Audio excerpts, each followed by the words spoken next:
महाराष्ट्रामध्ये अनेक ठिकाणी मुसळधार पाऊस पडत आहे। यामुळे अनेक भागांमध्ये पाणी साचतं आणि या साचलेल्या पाण्यामधून लेप्टोस्पायरोसिस नावाचा एक आजार होतो। हा आजार खूप धोकादायक आहे आणि यावरतीच आज बोलण्यासाठी आपल्यासोबत आहेत doctor Sujata Mehta madam. Ma'am, काय सांगाल एकंदरीत हा आजार काय असतो आणि कशामुळे होतो? लेप्टोस्पायरोसिस हा एक मॉन्सून रिलेटेड इलनेस आहे, म्हणजे हा पावसाळ्यामध्ये जास्त प्रमाणात आढळतो आणि याचं कारण असं की हा आजार बेसिकली एक बॅक्टेरियाचा स्पायरोकीट लेप्टोस्पायरा नावाचा स्पायरोकीटल बॅक्टेरिया असतो। हा आपल्या लहान प्राण्यां म्हणजे जसे रॅट्स आहेत, उंदीर आहेत, घुशी आहेत किंवा कुत्री आहेत यांच्या युरिनमधून हा जमिनीमध्ये जातो आणि जेव्हा मुसळधार पाऊस पडतो तो पावसाचं पाणी जेव्हा रस्त्यावरून व्हायला लागतं किंवा पावसाचं पाणी जमतं तर हे जमिनीतले जे सगळं इन्फेक्टेड युरिन असतं हे युरिन ह्या पाण्यामध्ये मिक्स होतं आणि अख्खं पाणी दूषित होतं, इन्फेक्टेड होतं ह्या लेप्टोस्पायरा जीवाणूंनी। आणि हे जीवाणू जेव्हा एखादा माणूस या पाण्यामध्ये चालतो पावसामध्ये या घाणेरड्या पाण्यामध्ये आणि त्याच्या समज पायामध्ये छोटे छोटे कट्स असतील किंवा काही जखमा असतील, कुठून काही ब्लीडिंग होत असेल तर ह्या छोट्या छोट्या एंट्री पॉइंट्समधून हे लेप्टोस्पायरा आपल्या शरीरामध्ये घुसतात आणि एकदा घुसले की हे मल्टिप्लाय व्हायला लागतात, आपल्या रक्तामध्ये स्प्रेड होतात, मल्टिप्लाय व्हायला लागतात आणि काही काही अवयवांमध्ये जाऊन बसतात, जसं की लिव्हर, किडनी, लंग्स, कधी कधी मेंदूमध्ये जाऊन बसतात आणि ह्यामुळे वेगवेगळे कॉम्प्लिकेशन्स निर्माण होतात। म्हणजे सुरुवातीला काय सिम्पटम्स दिसतात लोकांमध्ये?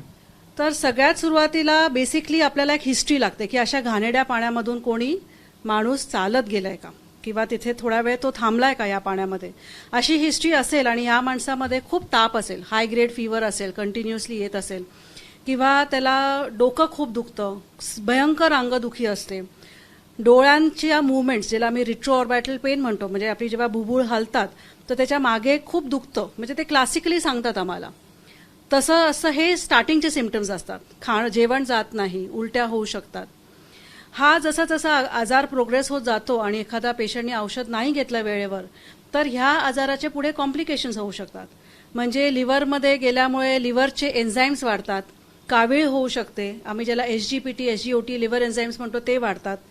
किडनीमध्ये खूप चांगल्या प्रमाणामध्ये हे जंतू सापडले जातात, किडनीमध्ये गेल्यानंतर ह्यांना आपल्याला किडनीचं फंक्शन कमी होतं, लघवी कमी होते किंवा कधी कधी ब्लिडिंग होतं, ते लंग्समध्ये जाऊन बसतात, लंग्समध्ये कधी कधी ब्लिडिंग होतं ज्याला आम्ही पल्मनरी हेमरेजेस म्हणतो आणि हा एक भयंकर फेटल आजार होऊ शकतो, म्हणजे माणसं ह्याच्यामध्ये मरू पण शकतात। आणि कधी कधी त्यांना इम्युन रिॲक्शन म्हणजे ह्या लेप्टोस्पायराच्या शरीराला जो प्रतिसाद असतो, जो इम्युन रिॲक्शन असते त्याच्यामध्ये शरीर लंग्समध्ये ARDS म्हणजे अडल्ट रेस्पिरेटरी डिस्ट्रेस सिंड्रोम या नावाचा एक लंग अफेक्शन होतं आणि हा खरंच खूप सिरियस लंगचा आजार आहे। पेशंटला व्हेंटिलेटर लागू शकतं, पेशंट खूप सिरियस होऊ शकतो। काही दुर्मिळ केसेसमध्ये आम्ही बघतो की लेप्टोस्पायरा हा मेंदूमध्ये जाऊन मेनिंजायटिस सारखा पण आजार होतो आणि पेशंट्स कोमामध्ये पण जाऊ शकतात। म्हणजे अशा प्रकारचे कॉम्प्लिकेशन्स कधी कधी बघायला मिळतात, समज जेव्हा पेशंट लेट येतो किंवा औषधं घेत नाही सुरुवातीच्या काळात तेव्हा हे कॉम्प्लिकेशन्स होतात पेशंट्समध्ये। मॅडम, लोकांनी यासाठी काय प्रिकॉशन घ्यायला पाहिजे आणि पावसाळ्यामध्येच हा आजार होतो त्यामुळे काय पावसाळ्याचेच काय प्रिकॉशन घ्यायला पाहिजे? पावसाळ्यामध्ये जेव्हा पण एखाद्या रस्त्यावरून किंवा कुठे घाण पाणी जमलं असेल, रस्त्यावरून पाणी वाहत असेल तर शक्य असेल तर अवॉइड करा या पाण्यातून चालणं, कारण काय हा मेन प्रॉब्लेम आहे की ह्या पाण्यातून आपल्या शरीरात घुसतंय, म्हणून तेच अवॉइड करा। कुठे तुम्हाला अवॉइड नाही करता आलं तर मात्र मग तुम्हाला गमबूट्स घालणं किंवा समज जखमा असतील शरीरावर तर वॉटरप्रूफ ड्रेसिंग लावणं, हातामध्ये ग्लव्स किंवा काही रेन प्रोटेक्टिव्ह गेअर अंगामध्ये घालणं हे खूप गरजेचं आहे। बाय चान्स तुम्ही भिजलात किंवा या पाण्यामधून चालायला लागलात तर तुम्हाला घरी गेल्या गेल्या तुम्ही एन्श्युअर करा की तुम्ही व्यवस्थित आंघोळ करताय, साबण लावून आंघोळ करताय। हा बॅक्टेरिया जरी खूप म्हणजे डेंजरस असेल तरी पण हा सेन्सिटिव्ह बॅक्टेरिया, त्यामुळे आपण लवकर साबणाने त्याला स्वच्छ जखम धुतली, त्याला अँटीसेप्टिक्स लावले किंवा त्याला सिंपल डिसइन्फेक्टंट्सनी पण ते मरू शकतात। आणि सपोज ताप येत असेल तर तुम्ही हा इग्नोर करू नका, हे सगळ्यात महत्त्वाचं आहे, कारण काय अशा पाण्यातून गेल्यानंतर ताप येत असेल तर लक्षात ठेवा की हा लेप्टोस्पायरोसिस असू शकेल। लवकरात लवकर डॉक्टरांना भेटा, त्याच्यावर टेस्ट अवेलेबल असतात जे आम्ही डायग्नोज करू शकतो की हा लेप्टोस्पायरा आणि त्याला वेळच्या वेळी औषध चालू करता येईल, म्हणजे पुढचे कॉम्प्लिकेशन्स वाचतील तुमचे। मॅडम, अनेक लहान मुलं पाण्यामध्ये खेळत असतात, तर त्यांच्या आई वडिलांना देखील आपण काय सल्ला द्याल? मी सांगेन की पाण्यात खेळायला पाहिजे, पण अशा घाणेरड्या जमलेल्या पाण्यामध्ये, जिथे पाणी वाहतंय, घाण पाणी आहे, अशा पाण्यामध्ये प्लीज त्यांना खेळू नका. कारण पावसाळ्यामध्ये तर तुम्ही अवॉइड करा, कारण काय थोड्या वेळ तुम्हाला मजा वाटेल, पण नंतर इन्फेक्शन झालं तर मग खूप धोक्याचं होऊ शकतं.